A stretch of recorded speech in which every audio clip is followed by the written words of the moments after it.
ज्ञानयोग और कर्मयोग आदि समस्त साधनों के अनुसार कर्तव्य कर्म करने की आवश्यकता का प्रतिपादन एवं स्वधर्म पालन की महिमा तथा कामनिरोध के उपाय का वर्णन।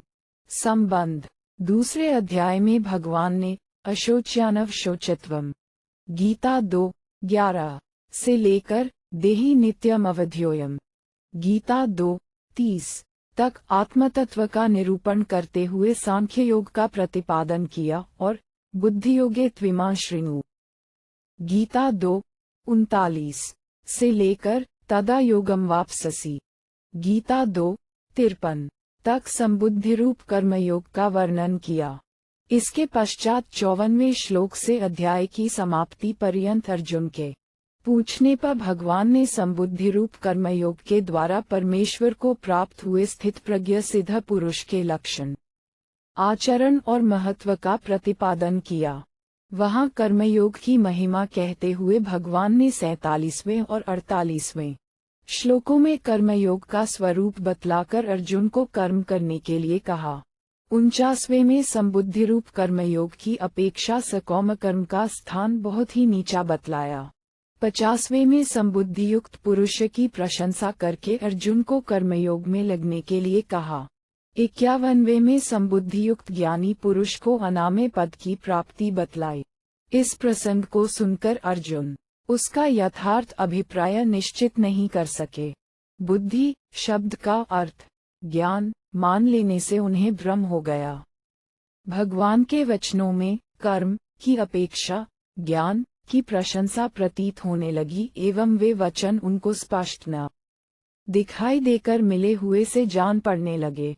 अतएव भगवान से उनका स्पष्टीकरण करवाने की और अपने लिए निश्चित श्रेय साधन जानने की इच्छा से अर्जुन पूछते हैं। अर्जुन बोले, हे जनार्दन, यदि आपको कर्म की अपेक्षा ज्ञान श्रेष्ठ मान्य है तो फिर हे केशव, मुझे भयंकर कर्म में क्यों लगाते हैं?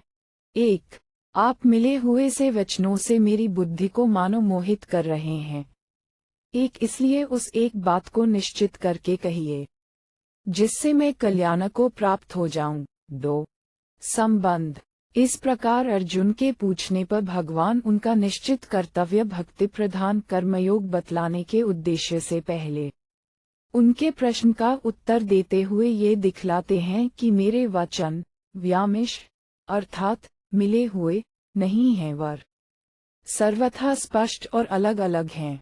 श्री भगवान बोले, हे निष्पाप, इस लोक में 2 प्रकार की निष्ठा मेरे द्वारा पहले कही गई है। उनमें से सांख्य योगियों की निष्ठा तो ज्ञान योग से 2 और योगियों की निष्ठा कर्मयोग से 3 होती है। 3. मनुष्य न तो कर्मों का आरंभ किए बिना निष्कर्मता को यानी योग निष्ठा को प्राप्त होता है और न कर्मों के केवल त्याग मात्र से सिद्धि यानी सांख्य निष्ठा को ही प्राप्त होता है। 1.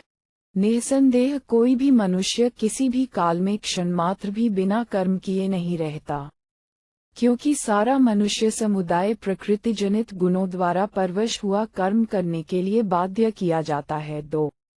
5. संबंध। पूर्व श्लोक में ये बात कही गई कि कोई भी मनुष्य क्षण मात्र भी कर्म किए बिना नहीं रहता।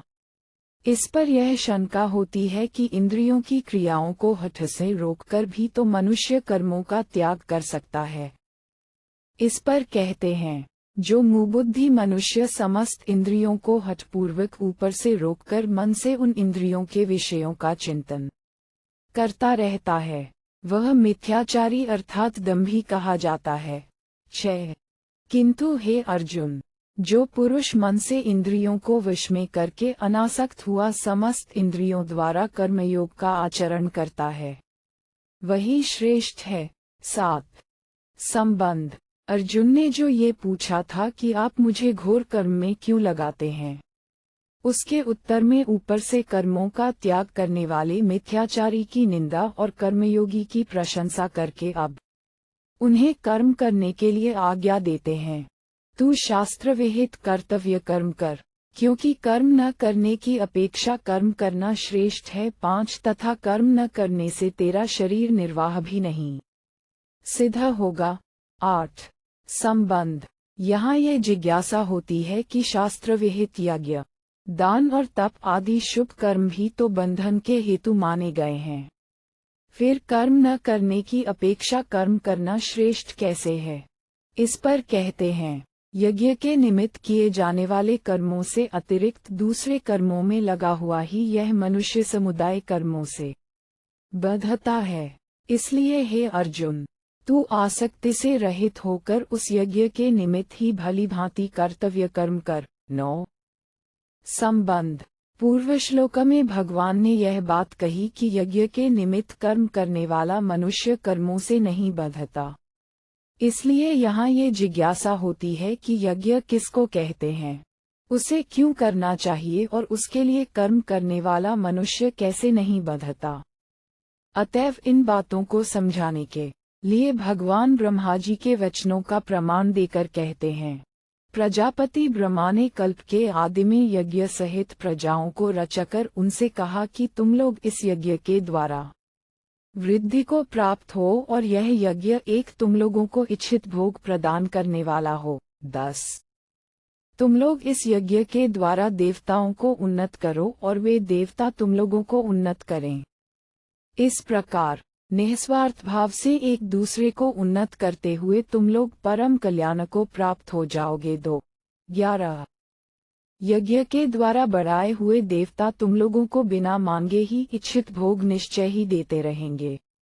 इस प्रकार उन देवताओं के द्वारा दिए हुए भोगों को जो पुरुष उनको बिना दिए स्वयं भोगता है, वह चोर ही है। 3-12 5 महायज्ञ। यज्ञ से बचे हुए अन्न को खाने वाले श्रेष्ठ पुरुष सब पापों से मुक्त हो जाते हैं, और जो पापी लोग अपना शरीर पोषण करने के लिए ही अन्न पकाते हैं, वे तो पाप को ही खाते हैं। 13 संबंध। यहाँ यह जिज्ञासा होती है कि यज्ञ न करने से क्या हानि है। इस पर सृष्टि चक्र को सुरक्षित रखने के लिए यज्ञ की आवश्यकता का प्रतिपादन करते हैं। संपूर्ण प्राणी अन्न से उत्पन्न होते हैं। अन्न की उत्पत्ति वृष्टि से होती है, वृष्टि यज्ञ से होती है और यज्ञ विहित कर्मों से उत्पन्न होने वाला है। कर्म समुदाय को तू वेद से उत्पन्न और वेद को अविनाशी परमात्मा से उत्पन्न हुआ जान।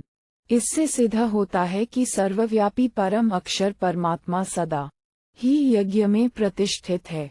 14-15 हे पार्थ, जो पुरुष इस लोक में इस प्रकार परंपरा से प्रचलित सृष्टि चक्र के एक अनुकूल नहीं बरतता, अर्थात अपने कर्तव्य का पालन नहीं करता, वह इंद्रियों के द्वारा भोगों में रमण करने वाला पापायु पुरुष व्यर्थ ही जीता है। 16 परंतु जो मनुष्य आत्मा में ही रमण करने वाला और आत्मा में ही तृप्त तथा आत्मा में ही संतुष्ट हो, उसके लिए कोई कर्तव्य नहीं है। 17 क्योंकि उस महापुरुष का इस विश्व में न तो कर्म करने से कोई प्रयोजन रहता है और न कर्मों के न करने से ही कोई प्रयोजन रहता है, तथा संपूर्ण प्राणियों में भी इसका किंचिमात्र भी स्वार्थ का संबंध नहीं रहता। 18 संबंध। यहाँ तक भगवान ने बहुत से हेतु बतलाकर यह बात सिद्ध की कि जब तक मनुष्य को परम श्रेय रूप परमात्मा की प्राप्ति न हो जाए, तब तक उसके लिए स्वधर्म का पालन करना, अर्थात अपने वर्णाश्रम के अनुसार विहित कर्मों का अनुष्ठान निस्वार्थ भाव से करना अवश्य कर्तव्य है, और परमात्मा को प्राप्त हुए पुरुष के लिए किसी प्रकार का कर्तव्य न रहने पर भी उसके मन इंद्रियों द्वारा लोक संग्रह के लिए प्रारब्धानुसार कर्म होते हैं।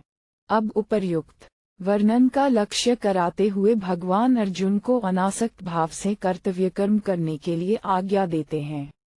इसलिए तू निरंतर आसक्ति से रहित होकर सदा कर्तव्य कर्म को भली भांति करता रहे, क्योंकि आसक्ति से रहित होकर कर्म करता हुआ मनुष्य परमात्मा को प्राप्त हो जाता है।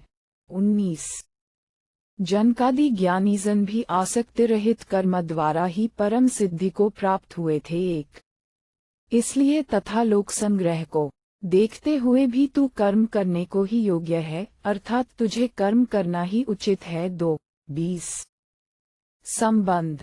पूर्व श्लोक में भगवान ने अर्जुन को लोक संग्रह की ओर देखते हुए कर्मों का करना उचित बतलाया। इस पर यह जिज्ञासा होती है कि कर्म करने से किस प्रकार लोक संग्रह होता है।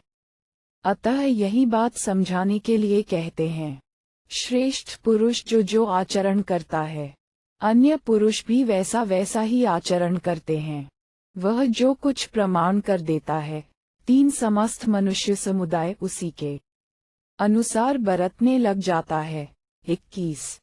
हे अर्जुन, मुझे इन तीनों लोकों में न तो कुछ कर्तव्य है और न कोई भी प्राप्त करने योग्य वस्तु अप्राप्त है, तो भी मैं कर्म में ही बरतता हूँ।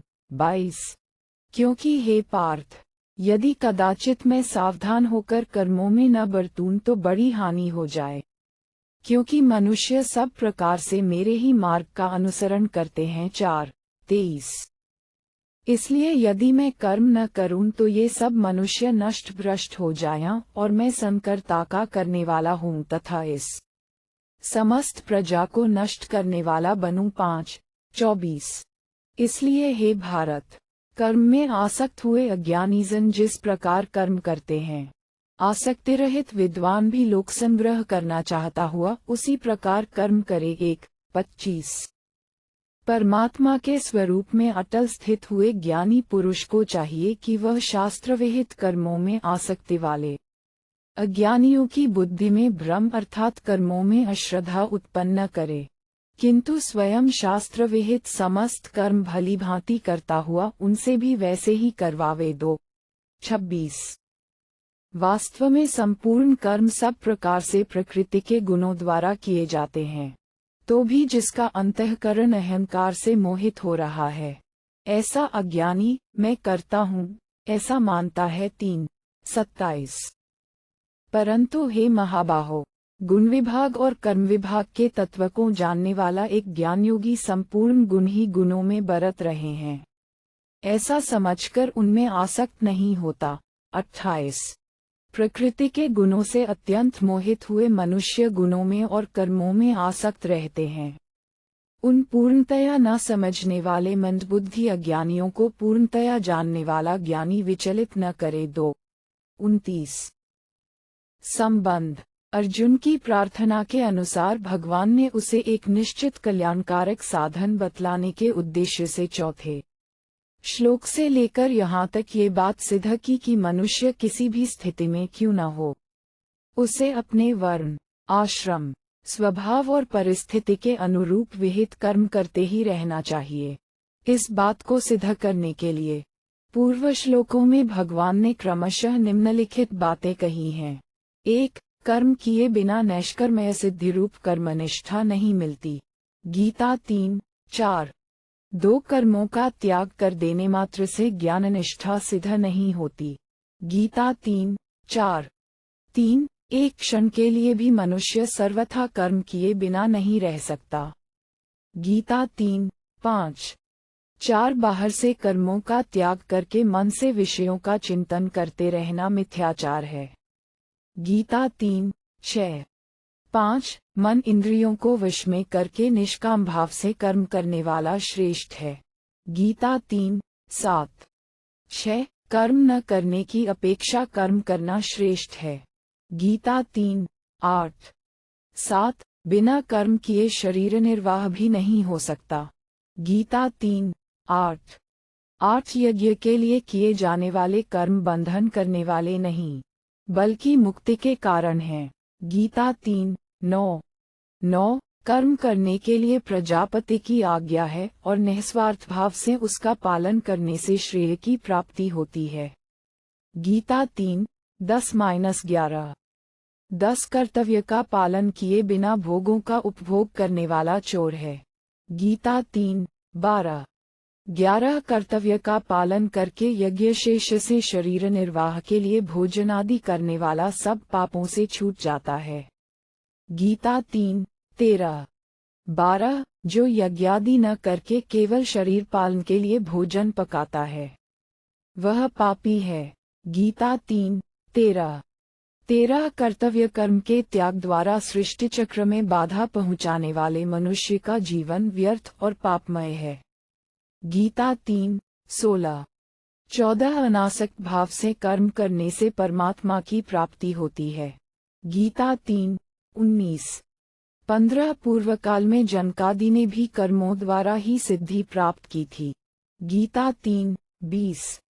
16 दूसरे मनुष्य श्रेष्ठ महापुरुष का अनुकरण करते हैं, इसलिए श्रेष्ठ महापुरुष को कर्म करना चाहिए। गीता 3:21। 17 भगवान को कुछ भी कर्तव्य नहीं है, तो भी वे लोक संग्रह के लिए कर्म करते हैं। गीता 3:22। 18 ज्ञानी के लिए कोई कर्तव्य नहीं है, तो भी उसे लोक संग्रह के लिए कर्म करना चाहिए। गीता 3:25। 19 ज्ञानी को स्वयं विहित कर्मों का त्याग करके या कर्म त्याग का उपदेश देकर किसी प्रकार भी लोगों को कर्तव्य कर्म से विचलित न करना चाहिए, वर स्वयं कर्म करना और दूसरों से करवाना चाहिए। गीता 3:26। 20 ज्ञानी महापुरुष को उचित है कि विहित कर्मों का स्वरूपतः त्याग करने का उपदेश देकर कर्मासक्त मनुष्यों को विचलित न करे। गीता 3:29। इस प्रकार कर्मों की अवश्य कर्तव्यता का प्रतिपादन करके अब भगवान अर्जुन की दूसरे श्लोक में की हुई प्रार्थना के अनुसार उसे परम कल्याण की प्राप्ति का एकांतिक और सर्वश्रेष्ठ निश्चित साधन बतलाते हुए युद्ध के लिए आज्ञा देते हैं। मुझ अंतर्यामी परमात्मा में लगे हुए चित्त द्वारा संपूर्ण कर्मों को मुझ में अर्पण करके एक आशा रहित, ममता रहित और संताप रहित होकर युद्ध कर।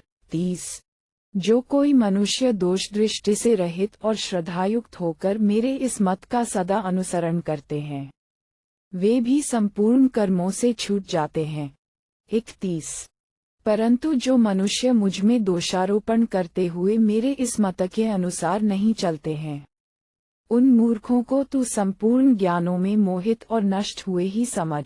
32 संबंध पूर्व श्लोक में ये बात कही गई कि भगवान के मत के अनुसार न चलने वाला नष्ट हो जाता है। इस पर यह जिज्ञासा होती है कि यदि कोई भगवान के मत के अनुसार कर्म न करके हठपूर्वक कर्मों का सर्वथा त्याग कर दे तो क्या हानि है। इस पर कहते हैं, सभी प्राणी प्रकृति को प्राप्त होते हैं, अर्थात अपने स्वभाव के परवश हुए कर्म करते हैं। 2 ज्ञानवान भी अपनी प्रकृति के अनुसार चेष्टा करता है, फिर इसमें किसी का हठ क्या करेगा। 33 संबंध इस प्रकार सबको प्रकृति के अनुसार कर्म करने पड़ते हैं, तो फिर कर्मबंधन से छूटने के लिए मनुष्य को क्या करना चाहिए। इस जिज्ञासा पर कहते हैं, इंद्रिय के अर्थ में अर्थात प्रत्येक इंद्रिय के विषय में राग और द्वेष छिपे हुए स्थित हैं। मनुष्य को उन दोनों के वश में नहीं होना चाहिए, क्योंकि वे दोनों ही इसके कल्याण मार्ग में विघ्न तीन करने वाले महान शत्रु हैं। 34 संबंध यहाँ अर्जुन के मन में ये बात आ सकती है कि मैं ये युद्धरूप घोर कर्म न करके यदि भिक्षावृत्ति से अपना निर्वाह करता हुआ शांतिमय कर्मों में लगा रहूं तो सहज ही राग द्वेष से छूट सकता हूँ। फिर आप मुझे युद्ध करने के लिए आज्ञा क्यों दे रहे हैं। इस पर भगवान कहते हैं, अच्छी प्रकार आचरण में लाए हुए दूसरे के धर्म से गुणरहित भी अपना धर्म अति उत्तम है। एक अपने धर्म में तो मरना भी कल्याणकारक है, 2 और दूसरे का धर्म भय को देने वाला है। 35 संबंध मनुष्य का स्वधर्म पालन करने में ही कल्याण है, पर धर्म का सेवन और निषिद्ध कर्मों का आचरण करने में सब प्रकार से हानि है। इस बात को भली भांति समझ लेने के बाद भी मनुष्य अपने इच्छा विचार और धर्म के विरुद्ध पापाचार में किस कारण प्रवृत्त हो जाते हैं, इस बात को जानने की इच्छा से अर्जुन पूछते हैं। अर्जुन बोले, हे कृष्ण, तो फिर यह मनुष्य स्वयं न चाहता हुआ भी बलात् लगाए हुए की भांति किससे प्रेरित होकर पाप का आचरण करता है। 36 श्री भगवान बोले, रजोगुण से उत्पन्न हुआ ये काम ही क्रोध है। ये बहुत खाने वाला अर्थात भोगों से कभी न अघाने वाला और बड़ा पापी है। 3 इसको ही तू इस विषय में वैरी जान। 37 संबंध यहाँ जिज्ञासा होती है कि यह काम मनुष्य को किस प्रकार पापों में प्रवृत्त करता है। अतः 3 श्लोकों द्वारा इसका समाधान करते हैं। जिस प्रकार धुएं से अग्नि और मैल से दर्पण ढका जाता है तथा जिस प्रकार जेर से गर्भ ढका रहता है, वैसे ही उस काम के द्वारा ये ज्ञान ढका रहता है। 4:38 और हे अर्जुन, इस अग्नि के समान कभी न पूर्ण होने वाले कामरूप ज्ञानियों के नित्य वैरी के एक द्वारा मनुष्य का ज्ञान ढका हुआ है। 39 इंद्रियां, मन और बुद्धि, ये सब इसके वासस्थान कहे जाते हैं। ये काम इन मन, बुद्धि और इंद्रियों के द्वारा ही ज्ञान को आच्छादित करके जीवात्मा को मोहित करता है। 2 इसलिए हे अर्जुन, तू पहले इंद्रियों को वश में करके इस ज्ञान और विज्ञान का नाश करने वाले 3 महान पापी काम को अवश्य ही बलपूर्वक मार डाल। 41 संबंध, पूर्व श्लोक में इंद्रियों को वश में करके कामरूप शत्रु को मारने के लिए कहा गया। इस पर यह शंका होती है कि जब इंद्रिय, मन और बुद्धि पर काम का अधिकार है और उनके द्वारा काम ने जीवात्मा को मोहित कर रखा है, तब ऐसी स्थिति में वह इंद्रियों को वश में करके काम को कैसे मार सकता है। इस पर कहते हैं, इंद्रियों को स्थूल शरीर से पर यानी श्रेष्ठ, बलवान और सूक्ष्म कहते हैं। इन इंद्रियों से पर मन है, मन से भी पर बुद्धि है और जो बुद्धि से भी अत्यंत पर है वह आत्मा है। 4 इस प्रकार बुद्धि से पर अर्थात सूक्ष्म, बलवान और अत्यंत श्रेष्ठ आत्मा को जानकर और बुद्धि के द्वारा मन को वश में करके 6 हे महाबाहो, तू इस कामरूप दुर्जय शत्रु को मार डाल। 43 इस प्रकार श्री महाभारत भीष्म पर्व के श्रीमद् भगवद गीता पर्व के अंतर्गत ब्रह्म विद्या एवं योग शास्त्र रूप श्रीमद् भगवद गीतोपनिषद श्री कृष्णार्जुन संवाद में कर्मयोग नामक 3रा अध्याय पूरा हुआ। 3 भीष्म पर्व में 27वां अध्याय पूरा हुआ। 27 1 भगवान के वचनों का तात्पर्य न समझने के कारण अर्जुन को भी भगवान के वचन मिले हुए से प्रतीत होते थे, क्योंकि बुद्धि योग की अपेक्षा कर्म अत्यंत निकृष्ट है। तू बुद्धि का ही आश्रय ग्रहण कर। गीता 2:49 इस कथन से तो अर्जुन ने समझा कि भगवान ज्ञान की प्रशंसा और कर्मों की निंदा करते हैं और मुझे ज्ञान का आश्रय लेने के लिए कहते हैं तथा बुद्धियुक्त पुरुष पुण्य पापों को यहीं छोड़ देता है। गीता 2:50 इस कथन से ये समझा कि पुण्य पाप रूप समस्त कर्मों का स्वरूप से त्याग करने वाले को भगवान बुद्धियुक्त कहते हैं। इसके विपरीत तेरा कर्म में अधिकार है। गीता 2:47 तू योग में स्थित होकर कर्म कर। गीता 2:48 इन वाक्यों से अर्जुन ने यह बात समझी कि भगवान मुझे कर्मों में नियुक्त कर रहे हैं। इसके सिवा निस्त्रगुण्यो भव, आत्मवान भव, गीता 2:45 आदि वाक्यों से कर्म का त्याग और तस्मा युध्यस्व भारत। गीता 2:18 ततो युधाय युज्यस्व। गीता 2:38 तस्मा योगाय युज्यस्व। गीता 2:50 आदि वचनों से उन्होंने कर्म की प्रेरणा समझी। इस प्रकार उपर्युक्त वचनों में उन्हें विरोध दिखाई दिया। 2 प्रकृति से उत्पन्न संपूर्ण गुण ही गुणों में बरत रहे हैं। गीता 3:28 मेरा इनसे कुछ भी संबंध नहीं है। ऐसा समझकर मन, इंद्रिय और शरीर द्वारा होने वाली समस्त क्रियाओं में कर्तापन के अभिमान से सर्वथा रहित हो जाना। किसी भी क्रिया में या उसके फल में किंचिमात्र भी अहंता, ममता, आसक्ति और कामना का न रहना तथा सच्चिदानंद घन ब्रह्म से अपने को अभिन्न समझकर निरंतर परमात्मा के स्वरूप में स्थित हो जाना अर्थात ब्रह्मभूत, ब्रह्म स्वरूप बन जाना। गीता 5:24, 6:27 ये पहली निष्ठा है। इसका नाम ज्ञान निष्ठा है। 3 वर्ण, आश्रम, स्वभाव और परिस्थिति के अनुसार जिस मनुष्य के लिए जिन कर्मों का शास्त्र में विधान है, जिनका अनुष्ठान करना मनुष्य के लिए अवश्य कर्तव्य माना गया है, उन शास्त्र विहित स्वाभाविक कर्मों का न्यायपूर्वक अपना कर्तव्य समझकर अनुष्ठान करना, उन कर्मों में और उनके फल में ममता, आसक्ति और कामना का सर्वथा त्याग करके प्रत्येक कर्म की सिद्धि और असिद्धि में तथा उसके फल में सदा ही सम रहना। गीता 2:47-48। एवं इंद्रियों के भोगों में और कर्मों में आसक्त न होकर समस्त संकल्पों का त्याग करके योगारूढ़ हो जाना। गीता 6:4। ये कर्मयोग की निष्ठा है तथा परमेश्वर को सर्वशक्तिमान, सर्वाधार, सर्वव्यापी, सबके सुहृद और सबके प्रेरक समझकर और अपने को सर्वथा उनके अधीन मानकर समस्त कर्म और उनका फल भगवान के समर्पण करना। गीता 3:30-9-27-28। उनकी आज्ञा और प्रेरणा के अनुसार उनकी पूजा समझकर जैसे वे करवावें वैसे ही समस्त कर्म करना। उन कर्मों में या उनके फल में किंचिमात्र भी ममता, आसक्ति या कामना न रखना। भगवान के प्रत्येक विधान में सदा ही संतुष्ट रहना तथा निरंतर उनके नाम, गुण, प्रभाव और स्वरूप का चिंतन करते रहना। गीता 10:9-12-6-18-57।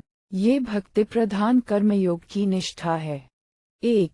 कर्मों का आरंभ न करने और कर्मों का त्याग करने की बात कहकर अलग अलग ये भाव दिखाया है कि कर्मयोगी के लिए विहित कर्मों का न करना योगनिष्ठा की प्राप्ति में बाधक है, किंतु सांख्य योगी के लिए कर्मों का स्वरूप से त्याग कर देना सांख्य निष्ठा की प्राप्ति में बाधक नहीं है, किंतु केवल उसी से उसे सिद्धि नहीं मिलती।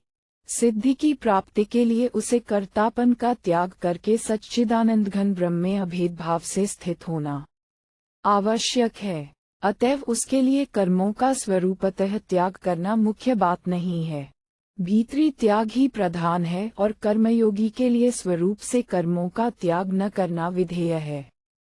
2. यद्यपि गुणातीत ज्ञानी पुरुष का गुणों से या उनके कार्य से कुछ भी संबंध नहीं रहता, अतः वह गुणों के वश में होकर कर्म करता है, ये कहना नहीं बन सकता। तथापि मन, बुद्धि और इंद्रिय आदि का संघात रूप जो उसका शरीर लोगों की दृष्टि में वर्तमान है, उसके द्वारा उसके और लोगों के प्रारब्धानुसार क्रिया का होना अनिवार्य है, क्योंकि वह गुणों का कार्य होने से गुणों से अतीत नहीं है, बल्कि उस ज्ञानी का शरीर से सर्वथा अतीत हो जाना ही गुणातीत हो जाना है। 3. यहाँ कर्मेंद्र यानी पद का पारिभाषिक अर्थ नहीं है, इसलिए जिनके द्वारा मनुष्य बाहर की क्रिया करता है अर्थात शब्दादि विषयों को ग्रहण करता है, उन श्रोत्र, त्वचा, चक्षु, रसना और घ्राण तथा वाणी, हाथ, पैर, उपस्थ और गुदा, इन 10 इंद्रियों का वाचक है, क्योंकि गीता में श्रोत्रादि 5 इंद्रियों के लिए कहीं भी ज्ञानेंद्रिय शब्द का प्रयोग नहीं हुआ है। इसके सिवा यहाँ कर्मेंद्रियों का अर्थ केवल वाणी आदि 5 इंद्रियां मान लेने से श्रोत्र और नेत्र आदि इंद्रियों को रोकने की बात शेष रह जाती है और उसके रह जाने से मिथ्याचारी का स्वांग भी पूरा नहीं बनता, तथा वाणी आदि इंद्रियों को रोककर श्रोत्रादि इंद्रियों के द्वारा वह क्या करता है, ये बात भी यहाँ बतलानी आवश्यक हो जाती है। 4. यहाँ सविशिष्यते पद का अभिप्राय कर्मयोगी को पूर्ववर्णित केवल मिथ्याचारी की अपेक्षा ही श्रेष्ठ बतलाना नहीं है, क्योंकि पूर्व श्लोक में वर्णित मिथ्याचारी तो आसुरी संपदा वाला दंभी है, उसकी अपेक्षा तो सकाम भाव से विहित कर्म करने वाला मनुष्य भी बहुत श्रेष्ठ है। फिर दैवी संपदायुक्त कर्मयोगी को मिथ्याचारी की अपेक्षा श्रेष्ठ बतलाना तो किसी वेश्या की अपेक्षा सती स्त्री को श्रेष्ठ बतलाने की भांति कर्मयोगी की स्तुति में निंदा करने के समान है। अतः यहाँ यही मानना ठीक है कि सविशिष्यते से कर्मयोगी को सर्वश्रेष्ठ बतलाकर उसकी प्रशंसा की गई है। 5. इस कथन से भगवान ने अर्जुन के उस भ्रम का निराकरण किया है, जिसके कारण उन्होंने ये समझ लिया था कि भगवान के मत में कर्म करने की अपेक्षा उनका न करना श्रेष्ठ है। अभिप्राय यह है कि कर्तव्य कर्म करने से मनुष्य का अंतःकरण शुद्ध होता है तथा कर्तव्य कर्मों का त्याग करने से वह पाप का भागी होता है एवं निद्रा, आलस्य और प्रमाद में फंसकर अधोगति को प्राप्त होता है। गीता 14:18। अतः कर्म न करने की अपेक्षा कर्म करना सर्वथा श्रेष्ठ है। 1.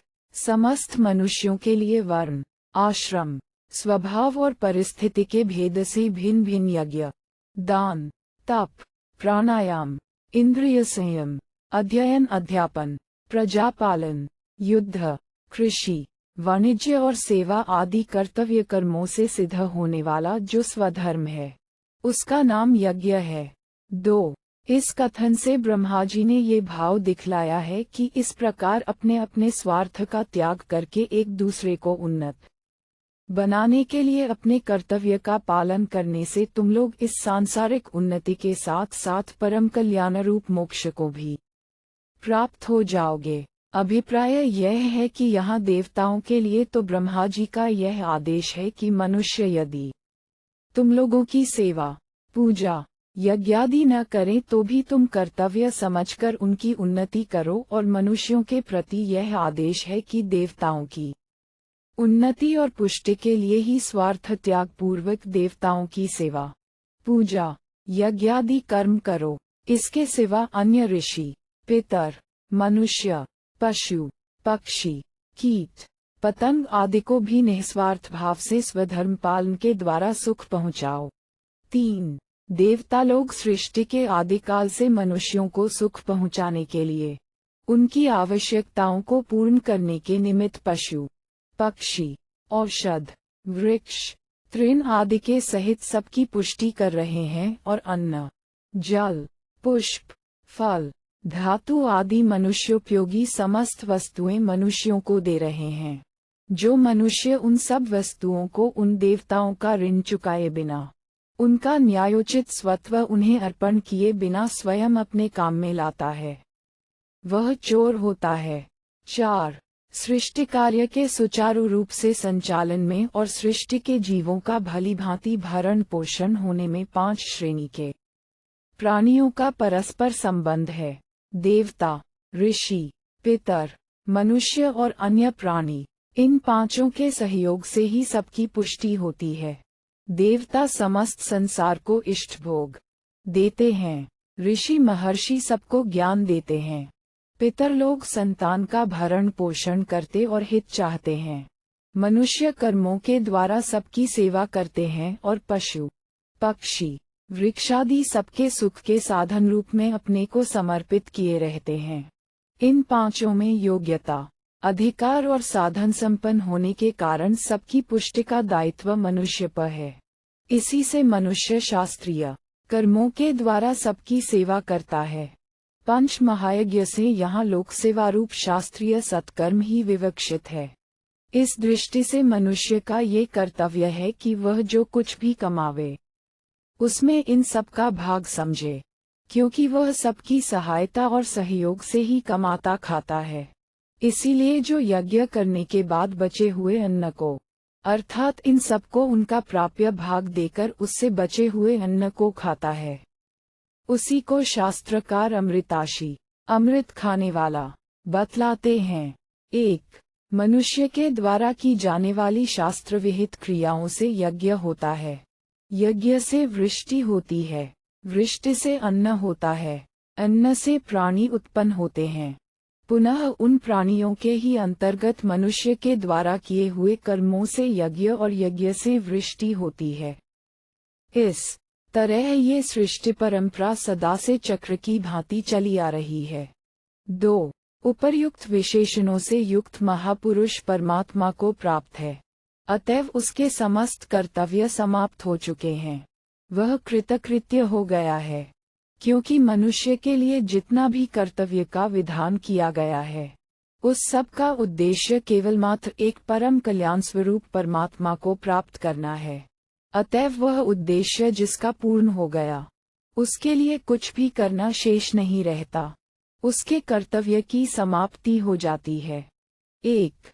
राजा जनक की भांति ममता, आसक्ति और कामना का त्याग करके केवल परमात्मा की प्राप्ति के लिए ही कर्म करने वाले अश्वपति, इक्ष्वाकु, प्रहलाद, अम्बरीश आदि जितने भी महापुरुष हो चुके हैं, वे सब प्रधान महापुरुष आसक्ति रहित कर्मों के द्वारा ही परम सिद्धि को प्राप्त हुए थे तथा और भी आज तक बहुत से महापुरुष ममता, आसक्ति और कामना का त्याग करके कर्मयोग द्वारा परमात्मा को प्राप्त कर चुके हैं। यह कोई नई बात नहीं है। अतः ये परमात्मा की प्राप्ति का स्वतंत्र और निश्चित मार्ग है। इसमें किसी प्रकार का संदेह नहीं है। इसके अतिरिक्त कर्मों द्वारा जिसका अंतःकरण शुद्ध हो जाता है, उसे परमात्मा की कृपा से तत्वज्ञान अपने आप मिल जाता है। गीता 4:38। तथा कर्मयोग युक्त मुनि तत्काल ही परमात्मा को प्राप्त हो जाता है। गीता 5:6। इस कथन से भी इसकी अनादिता सिद्ध होती है। 2. समस्त प्राणियों के भरण पोषण और रक्षण का दायित्व मनुष्य पर है।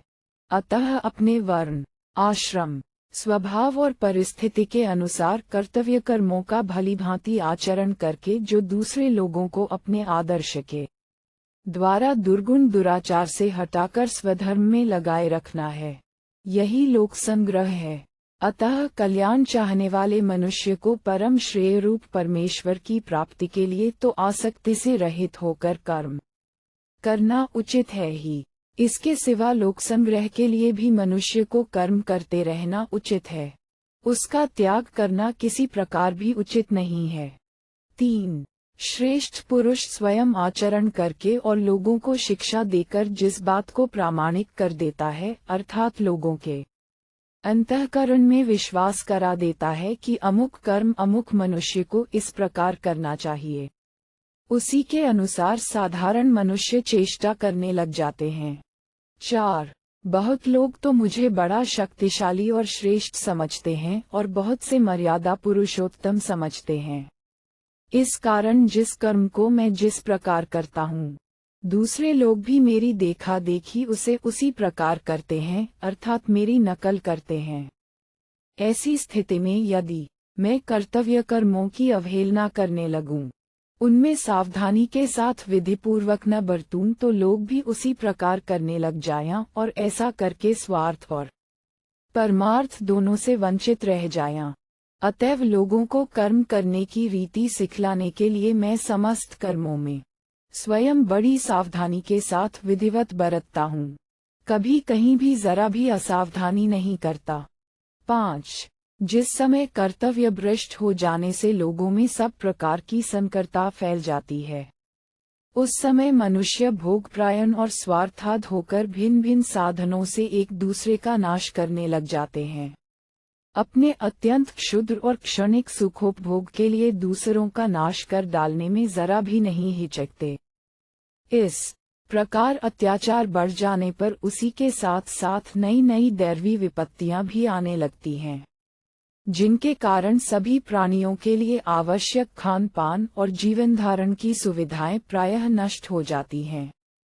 चारों ओर महामारी, अनावृष्टि, जल प्रलय, अकाल, अग्निकोप, भूकंप और उल्कापात आदि उत्पात होने लगते हैं। इससे समस्त प्रजा का विनाश हो जाता है। अतः भगवान ने मैं समस्त प्रजा को नष्ट करने वाला बनूं, इस वाक्य से ये भाव दिखलाया है कि यदि मैं शास्त्र विहित कर्तव्य कर्मों का त्याग कर दूं तो मुझे उपर्युक्त प्रकार से लोगों को उच्छृंखल बनाकर समस्त प्रजा का नाश करने में निमित्त बनना पड़े। 1. स्वाभाविक स्नेह, आसक्ति और भविष्य में उससे सुख मिलने की आशा होने के कारण माता अपने पुत्र का जिस प्रकार सच्ची हार्दिक लगन, उत्साह और तत्परता के साथ लालन पालन करती है, उस प्रकार दूसरा कोई नहीं कर सकता। इसी तरह जिस मनुष्य की कर्मों में और उनसे प्राप्त होने वाले भोगों में स्वाभाविक आसक्ति होती है और उनका विधान करने वाले शास्त्रों में जिसका विश्वास होता है, वह जिस प्रकार सच्ची लगन से श्रद्धा और विधिपूर्वक शास्त्र विहित कर्मों को सांगोपांग करता है, उस प्रकार जिनकी शास्त्रों में श्रद्धा और शास्त्र विहित कर्मों में प्रवृत्ति नहीं है, वे मनुष्य नहीं कर सकते। अतएव यहाँ यथा और तथा का प्रयोग करके भगवान ये भाव दिखलाते हैं कि अहंता, ममता, आसक्ति और कामना का सर्वथा अभाव होने पर भी ज्ञानी महात्माओं को केवल लोक संग्रह के लिए कर्मासक्त मनुष्यों की भांति ही शास्त्र विहित कर्मों का विधिपूर्वक सांगोपांग अनुष्ठान करना चाहिए। 2. मनुष्यों को निष्काम कर्म का और तत्वज्ञान का उपदेश देते समय ज्ञानी को इस बात का पूरा ख्याल रखना चाहिए कि उसके किसी आचार व्यवहार और उपदेश से उनके अंतःकरण में कर्तव्य कर्मों के या शास्त्राय के प्रति किसी प्रकार की अश्रद्धा या संशय उत्पन्न न हो जाए, क्योंकि ऐसा हो जाने से वे जो कुछ शास्त्र विहित कर्मों का श्रद्धापूर्वक सकाम भाव से अनुष्ठान कर रहे हैं उसका भी ज्ञान के या निष्काम भाव के नाम पर परित्याग कर देंगे। इस कारण उन्नति के बदले उनका वर्तमान स्थिति से भी पतन हो जाएगा। अतएव भगवान के कहने का यहाँ ये भाव नहीं है कि अज्ञानियों को तत्वज्ञान का उपदेश नहीं देना चाहिए या निष्काम भाव का तत्व नहीं समझाना चाहिए। उनका तो यहाँ यही कहना है कि अज्ञानियों के मन में न तो ऐसा भाव उत्पन्न होने देना चाहिए कि तत्वज्ञान की प्राप्ति के लिए या तत्वज्ञान प्राप्त होने के बाद कर्म अनावश्यक है, न यही भाव पैदा होने देना चाहिए कि फल की इच्छा न हो तो कर्म करने की जरूरत ही क्या है, और न इसी भ्रम में रहने देना चाहिए कि फलासक्ति पूर्वक सकाम भाव से कर्म करके स्वर्ग प्राप्त कर लेना ही बड़े से बड़ा पुरुषार्थ है। इससे बढ़कर मनुष्य का और कोई कर्तव्य ही नहीं है, बल्कि अपने आचरण तथा उपदेशों द्वारा उनके अंतःकरण से आसक्ति और कामना के भावों को हटाते हुए उनको पूर्ववत श्रद्धापूर्वक कर्म करने में लगाए रखना चाहिए। 3. वास्तव में आत्मा का कर्मों से संबंध न होने पर भी अज्ञानी मनुष्य 23 तत्वों के इस संघात में आत्माभिमान करके उसके द्वारा किए जाने वाले कर्मों से अपना संबंध स्थापन करके अपने को उन कर्मों का कर्ता मान लेता है। अर्थात मैं निश्चय करता हूँ, मैं संकल्प करता हूँ, मैं सुनता हूँ, देखता हूँ, खाता हूँ, पीता हूँ, सोता हूँ, चलता हूँ इत्यादि प्रकार से हरेक क्रिया को अपने द्वारा की हुई समझता है। 1. त्रिगुणात्मक माया के कार्यरूप 5 महाभूत और मन, बुद्धि, अहंकार तथा 5 ज्ञानेंद्रियां, 5 कर्मेंद्रियां और शब्दादि 5 विषय, इन सब के समुदाय का नाम गुण विभाग है और इनकी परस्पर चेष्टाओं का नाम कर्म विभाग है। इन गुण विभाग और कर्म विभाग से आत्मा को पृथक अर्थात निर्लेप जानना ही इनका तत्व जानना है। 2. कर्मों में लगे हुए अधिकारी सकौम मनुष्यों को कर्म अत्यंत ही परिश्रम साध्य हैं। कर्मों में रखा ही क्या है, ये जगत मिथ्या है, कर्म मात्र ही बंधन के हेतु हैं, ऐसा उपदेश देकर शास्त्र विहित कर्मों से हटाना या उनमें उनकी श्रद्धा और रुचि कम कर देना उचित नहीं है, क्योंकि ऐसा करने से उनके पतन की संभावना है। 1.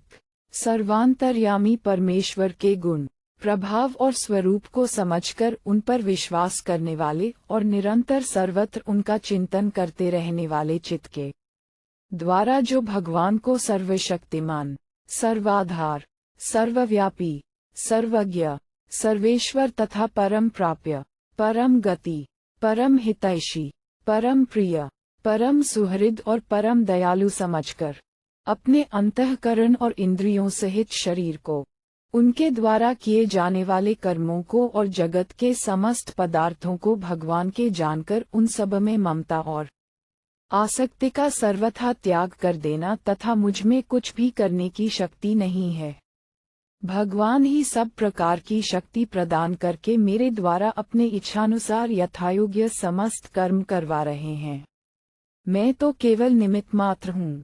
इस प्रकार अपने को सर्वथा भगवान के अधीन समझकर भगवान के आज्ञानुसार उन्हीं के लिए उन्हीं की प्रेरणा से जैसे वे करावे वैसे ही समस्त कर्मों को कठपुतली की भांति करते रहना, उन कर्मों से या उनके फल से किसी प्रकार का भी अपना मानसिक संबंध न रखकर सब कुछ भगवान का समझना, यही अध्यात्मचित से समस्त कर्मों को भगवान में समर्पण कर देना है। 2. इससे ये भाव दिखलाया गया है कि जिस प्रकार समस्त नदियों का जल जो स्वाभाविक ही समुद्र की ओर बहता है, उसके प्रवाह को हठपूर्वक रोका नहीं जा सकता, उसी प्रकार समस्त प्राणी अपनी अपनी प्रकृति के अधीन होकर प्रकृति के प्रवाह में पड़े हुए प्रकृति की ओर जा रहे हैं। इसलिए कोई भी मनुष्य हठपूर्वक सर्वथा कर्मों का त्याग नहीं कर सकता। हाँ, जिस तरह नदी के प्रवाह को एक ओर से दूसरी ओर घुमा दिया जा सकता है, उसी प्रकार मनुष्य अपने उद्देश्य का परिवर्तन करके उस प्रवाह की चाल को बदल सकता है, यानी राग द्वेष का त्याग करके उन कर्मों को परमात्मा की प्राप्ति में सहायक बना सकता है। 3. जिस प्रकार अपने निश्चित स्थान पर जाने के लिए राह चलने वाले किसी मुसाफिर को मार्ग में विघ्न करने वाले लुटेरों से भेंट हो जाए और वे मित्रता का सा भाव दिखलाकर और उसके साथ ही गाड़ीवान आदि से मिलकर उनके द्वारा उसकी विवेक शक्ति में भ्रम उत्पन्न कराकर उसे मिथ्या सुखों का प्रलोभन देकर अपनी बातों में फंसा लें और उसे अपने गंतव्य स्थान की ओर न जाने देकर उसके विपरीत जंगल में ले जाएं और उसका सर्वस्व लूटकर उसे गहरे गड्ढे में गिरा दें। उसी प्रकार ये राग द्वेष कल्याण मार्ग में चलने वाले साधक से भेंट करके मित्रता का भाव दिखलाकर उसके मन और इंद्रियों में प्रविष्ट हो जाते हैं और उसकी विवेक शक्ति को नष्ट करके तथा उसे सांसारिक विषय भोगों के सुख का प्रलोभन देकर पापाचार में प्रवृत्त कर देते हैं। इससे उसका साधन क्रम नष्ट हो जाता है और पापों के फलस्वरूप उसे घोर नरकों में पड़कर भयानक दुखों का उपभोग करना होता है। 1. वैश्य और क्षत्रिय आदि की अपेक्षा ब्राह्मण के विशेष धर्मों में अहिंसादि सद्गुणों की बहुलता है। गृहस्थ की अपेक्षा संन्यास आश्रम के धर्मों में सद्गुणों की बहुलता है। इसी प्रकार शूद्र की अपेक्षा वैश्य और क्षत्रिय के कर्म अधिक गुणयुक्त हैं। अतः ये भाव समझना चाहिए कि जो कर्म गुणयुक्त हों और जिनका अनुष्ठान भी पूर्णतया किया गया हो, किंतु वे अनुष्ठान करने वाले के लिए विहित न हों, दूसरों के लिए ही विहित हों, वैसे परधर्म की अपेक्षा गुणरहित स्वधर्म ही अति उत्तम है। जैसे देखने में कुरूप और गुणहीन होने पर भी अपने पति का सेवन करना ही स्त्री के लिए कल्याणप्रद है, उसी प्रकार देखने में सद्गुणों से हीन होने पर तथा अनुष्ठान में अंग वैगुण्य हो जाने पर भी जिसके लिए जो कर्म विहित है, वही उसके लिए कल्याणप्रद है। फिर जो स्वधर्म सर्वगुण संपन्न है और जिसका सांगोपांग पालन किया जाता है, उसके विषय में तो कहना ही क्या है। 2.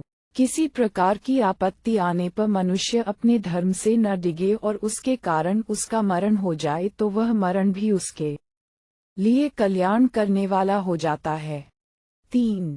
मनुष्य को बिना इच्छा पापों में नियुक्त करने वाला न तो प्रारब्ध है और न ईश्वर ही है। ये काम ही इस मनुष्य को नाना प्रकार के भोगों में आसक्त करके उसे बलात् पापों में प्रवृत्त करता है, इसलिए यह महान पापी है। 4. इस कथन से ये दिखलाया गया है कि यह काम ही मल, विक्षेप और आवरण, इन तीनों दोषों के रूप में परिणत होकर मनुष्य के ज्ञान को आच्छादित किए रहता है। यहाँ धुएं के स्थान में विक्षेप को समझना चाहिए।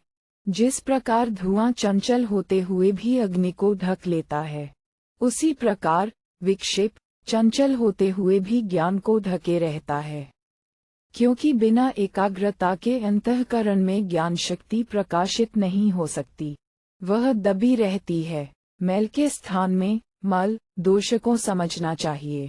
जैसे दर्पण पर मैल जम जाने से उसमें प्रतिबिंब नहीं पड़ता, उसी प्रकार पापों के द्वारा अंतःकरण के अत्यंत मलिन हो जाने पर उसमें वस्तु या कर्तव्य का यथार्थ स्वरूप प्रतिभासित नहीं होता।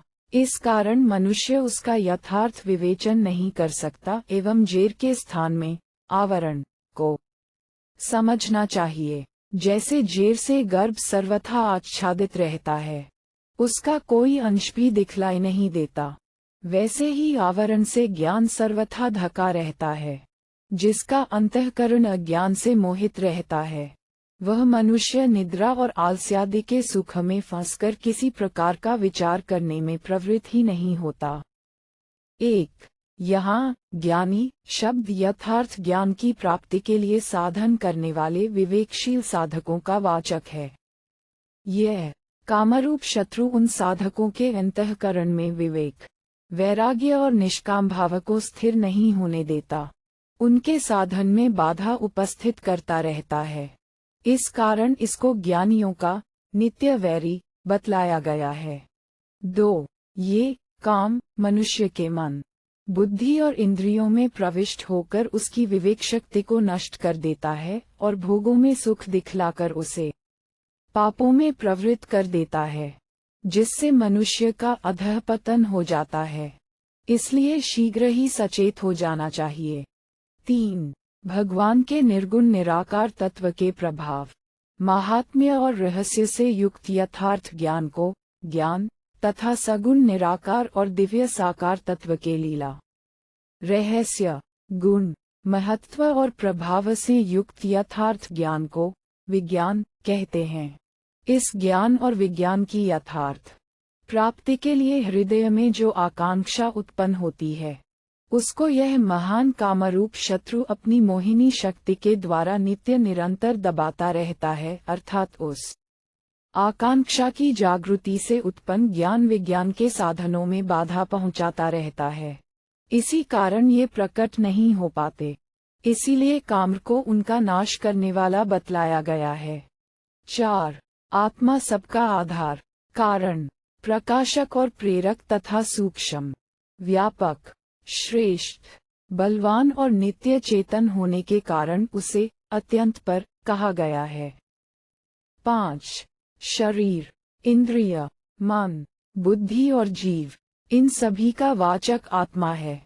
उनमें से सर्वप्रथम इंद्रियों को वश में करने के लिए 41वें श्लोक में कहा जा चुका है। शरीर इंद्रियों के अंतर्गत आ ही गया। जीवात्मा स्वयं वश में करने वाला है। अब बचे मन और बुद्धि। बुद्धि को मन से बलवान कहा है, अतः इसके द्वारा मन को वश में किया जा सकता है। इसीलिए आत्मानम का अर्थ मन और आत्मना का अर्थ बुद्धि किया गया है। 6. भगवान ने गीता के 6ठे अध्याय में मन को वश में करने के लिए अभ्यास और वैराग्य, ये 2 उपाय बतलाए हैं। गीता 6:35। प्रत्येक इंद्रिय के विषय में मनुष्य का स्वाभाविक राग द्वेष रहता है। विषयों के साथ इंद्रियों का संबंध होते समय जब जब राग द्वेष का अवसर आवे, तब तब बड़ी सावधानी के साथ बुद्धि से विचार करते हुए राग द्वेष के वश में न होने की चेष्टा रखने से शनैः शनैः राग द्वेष कम होते चले जाते हैं। यहाँ बुद्धि से विचार कर इंद्रियों के भोगों में दुख और दोषों का बार बार दर्शन कराकर मन की उनमें अरुचि उत्पन्न कराना वैराग्य है, और व्यवहार काल में स्वार्थ के त्याग की और ध्यान के समय मन को परमेश्वर के चिंतन में लगाने की चेष्टा रखना और मन को भोगों की प्रवृत्ति से हटाकर परमेश्वर के चिंतन में बार बार नियुक्त करना अभ्यास है। अवश्य ही आत्मा में अनंत बल है, वह काम्र को मार सकता है। वस्तुतः उसी के बल को पाकर सब बलवान और क्रियाशील होते हैं, परंतु वह अपने महान बल को भूल रहा है, और जैसे प्रबल शक्तिशाली सम्राट अज्ञानवश अपने बल को भूलकर अपनी अपेक्षा सर्वथा बलहीन क्षुद्र नौकर चाकरों के अधीन होकर उनकी हाँ में हाँ मिला देता है, वैसे ही आत्मा भी अपने को बुद्धि, मन और इंद्रियों के अधीन मानकर उनके काम प्रेरित उच्छृंखलतापूर्ण मनमाने कार्यों में मूक अनुमति दे रहा है। इसी से उन बुद्धि, मन और इंद्रियों के अंदर छिपा हुआ काम जीवात्मा को विषयों का प्रलोभन देकर उसे संसार में फंसाता रहता है। अतएव यह आवश्यक है कि आत्मा अपने स्वरूप को और अपनी शक्ति को पहचानकर बुद्धि, मन और इंद्रियों को वश में करे। अंत में इनको वश में कर लेने पर काम सहज ही मर सकता है। काम्र को मारने का वस्तुतः अक्रिय आत्मा के लिए यही तरीका है।